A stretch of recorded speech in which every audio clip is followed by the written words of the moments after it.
Oi, gente, tudo bem com vocês? Como vocês estão? Eu espero que vocês estejam bem, de verdade eu espero. E, gente, eu estou vindo aqui porque eu fiz uma caixinha de perguntas e lá eu pedi a vocês para que vocês colocassem assuntos de vídeos que vocês queriam ver por aqui. E muita gente comentou, deu cada um a sua ideia, e aí agora eu vou começar já com essa saga de vídeos daquela caixinha de perguntas.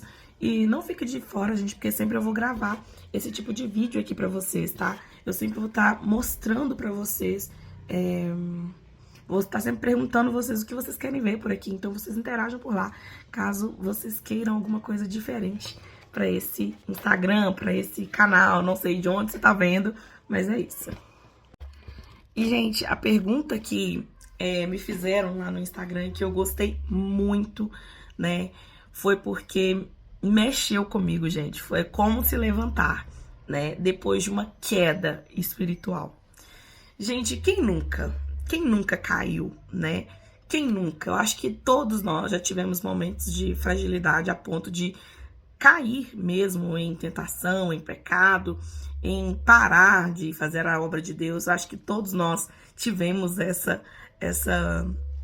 passamos por essa fase, né? Eu mesma passei por essa fase na minha vida. Não foi uma fase fácil, muito pelo contrário, foi uma fase muito difícil.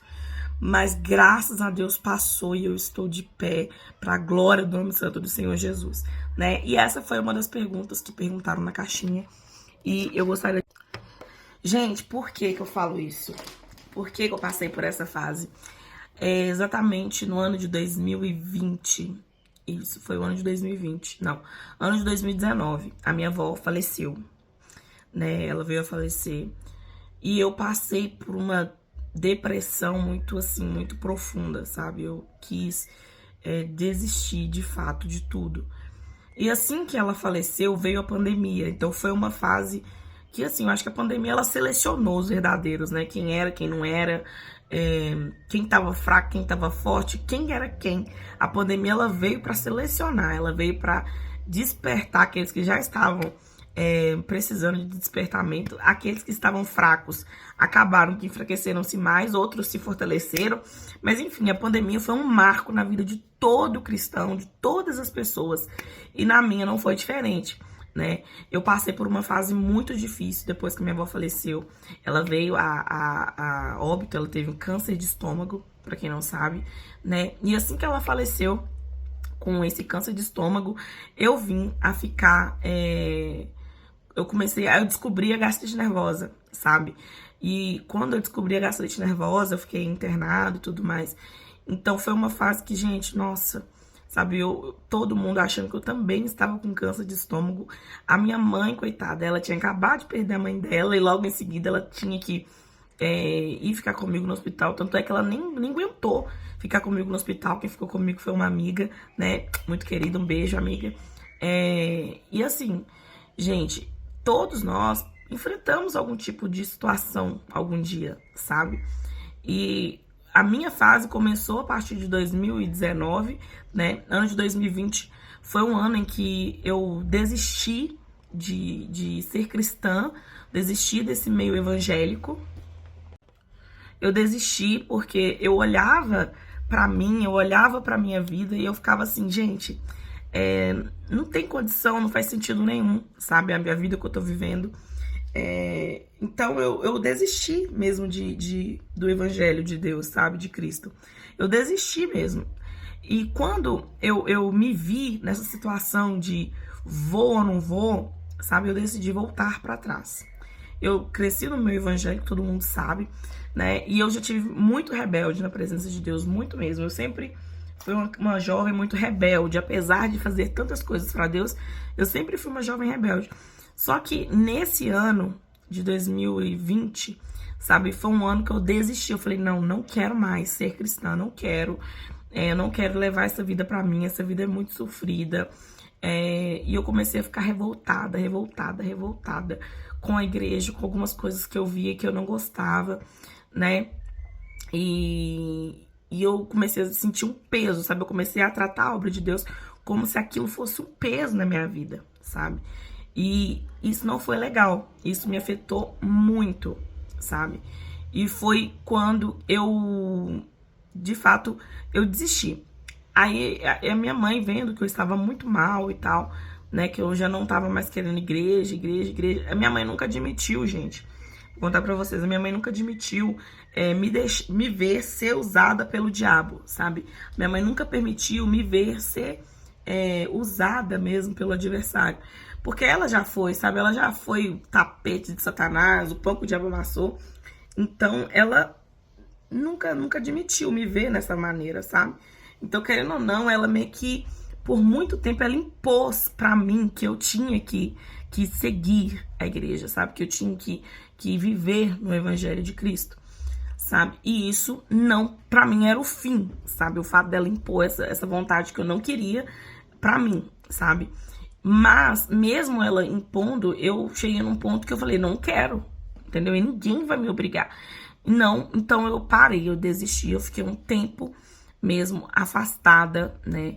E aí foi quando ela decidiu me mandar vir ficar aqui em Vespasiano, na casa da minha tia Dani. E aí, gente, ela me mandando vir morar aqui na casa da tia Dani, em Vespasiano. Eu fiquei morando na casa da tia Dani alguns dias, né? Acho que foi uns 2 meses que eu fiquei na casa dela, ou 3, alguma coisa assim. E, sabe, ela é minha tia assim, gente. Minha tia é um amor de pessoa, eu amo ela. E ela foi fundamental pra minha decisão, sabe, na minha vida cristã. Ela um dia virou pra mim e falou comigo assim, Júlia, toma muito cuidado, sabe, pra você não ir andando tão longe a ponto de você olhar e não ver mais o Espírito Santo do seu lado, sabe?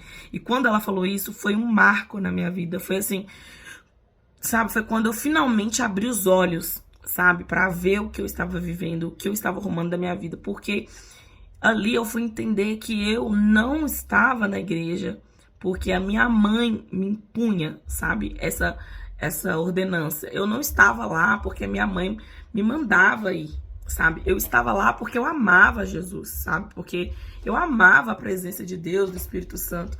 Então, ali, naquele dia que eu estava na casa da minha tia, que ela disse isso pra mim, sabe? Eu vi o meu maior medo se revelado na minha frente, assim. E foi quando eu entendi que eu nunca estive lá porque alguém queria que eu estivesse. Eu sempre estive lá porque eu sempre amei Jesus. E depois que Jesus se aproximou de mim, que Jesus se revelou a mim, sabe? Eu não estava lá porque alguém me impunha. Eu estava lá porque eu queria estar, sabe? Porque eu não encontrava felicidade em lugar nenhum que não fosse na presença de Deus, sabe? Então, passei por esse período, fiquei na casa dela e logo em seguida eu fui embora para Sabinópolis novamente, né? Eu recebi a ajuda do pastor Júnior e da esposa dele, Gislene, né? O pastor Júnior da Igreja Assembleia de Deus, né? Foram pessoas assim, a Tayane também, gente, eu amo a Tayane, sabe? Foram pessoas assim que Deus foi colocando na minha vida para poder me ajudar, sabe? Porque eu já tava tão afastada que eu já tirava foto mostrando todo o meu corpo, que eu já me expunha, que eu já fazia coisas terríveis que já não agradava mais a Deus, né? E foram épocas muito, muito difíceis pra mim. Eu já tava totalmente voltada. E quando eu voltei para Sabinópolis, né? Eu tinha recebido uma mensagem do pastor Júnior que ele queria conversar comigo, né? Ele me viu naquela situação ali e queria conversar comigo. E quando eu fui conversar com ele, sabe, ele foi um homem de Deus, assim, que abraçou ele e a esposa dele, gente. Nossa, pessoas, assim, abençoadíssimas, sabe? Que abraçaram a minha causa mesmo. Assim, seguraram na minha mão e falaram, não, você vai levantar de novo. Você vai levantar. E ali eu tive, graças a Deus, força para levantar novamente. E ali eu tive forças para levantar novamente. Então, eu lembro que eles me abraçaram, conversaram comigo e tudo mais. E aí, gente, eu vim aqui justamente para falar para vocês o seguinte. Para você se levantar, para você se aproximar de Deus, para você se levantar após uma queda, não é fácil. mas também não é impossível, sabe? Como eu falei pra vocês, não é impossível, há esperança. A Bíblia diz no livro de Jó que ainda há esperança para uma árvore que, ainda que ela seja cortada, ela voltará a brotar, né? Então, há esperança para sua vida, há esperança para sua casa. Sabe por quê? Porque Jesus, ele te ama, sabe? E o fato dele amar um filho significa que ele vai estar sempre ali de braços abertos para receber o filho novamente, né? E eu não lembro mais o versículo, mas que diz assim: ainda que o justo caia 7 vezes, não ficará prostrado. Então, irmãos, ainda que venha a queda, né, você não ficará prostrado. Por quê? Porque Jesus, ele está estendendo as mãos para você se levantar, sabe? Só que tem um negócio, a Bíblia diz também que aquele que quer vir após mim, negue-se a si mesmo, toma a tua cruz e siga-me. Se você quer voltar até a presença de Deus, se você quer voltar a sentir a presença de Deus, é necessário renúncia, sabe? É necessário abrir mão das coisas que não agradam ao Espírito Santo, que não agradam a Deus, para poder, de fato, seguir a presença de Deus, entende? Para poder, de fato, ter a presença de Deus na sua vida. Então, e muita gente não está disposto, né? Não está disposto a abrir mão do seu eu, não está disposto a abrir mão das suas vontades para poder ter Jesus de volta, né? Por quê? Porque às vezes se decepcionou com a igreja, porque às vezes decepcionou com a igreja, porque às vezes viveu uma experiência ruim que não gosta de ser lembrada, né? Mas o grande fato é o seguinte: é necessário que todos nós renunciemos às nossas vontades, renunciemos às coisas do mundo para poder voltar para Jesus, né? O grande problema, gente, não é se levantar. O problema é querer levantar. Porque quando a pessoa não quer levantar, você pode observar, quando uma pessoa cai, né, fisicamente mesmo, quando uma pessoa cai, se você for lá estender a mão para ela, você pode puxar ela à vontade, mas se ela não firmar os pés dela, né, e te ajudar ali, né, a levantar ela, a se posicionar de pé, ela vai continuar prostrada, entendeu? Você pode arrastar o tanto que for, que a pessoa não vai levantar. E aí muita gente fala: ah, mas eu não tenho apoio, ah, mas ninguém me ajuda, ah, mas ninguém, sabe? Gente, não é por ninguém, é por Jesus. Jesus te ajuda a se levantar, sabe? Como que Jesus vai me ajudar a levantar? Sim, Deus usa pessoas para te ajudar, usa, né? Mas vai ter momentos que vai ser só você e ele, determinada queda, vai ser só você e ele. Então, a palavra, né, a Bíblia, leia a Bíblia, mesmo sem vontade, mesmo sem sentir, leia a Bíblia. Tira tempo de qualidade com Deus, né? Oração, gente, tem alguma coisa que levanta mais cristão do que oração?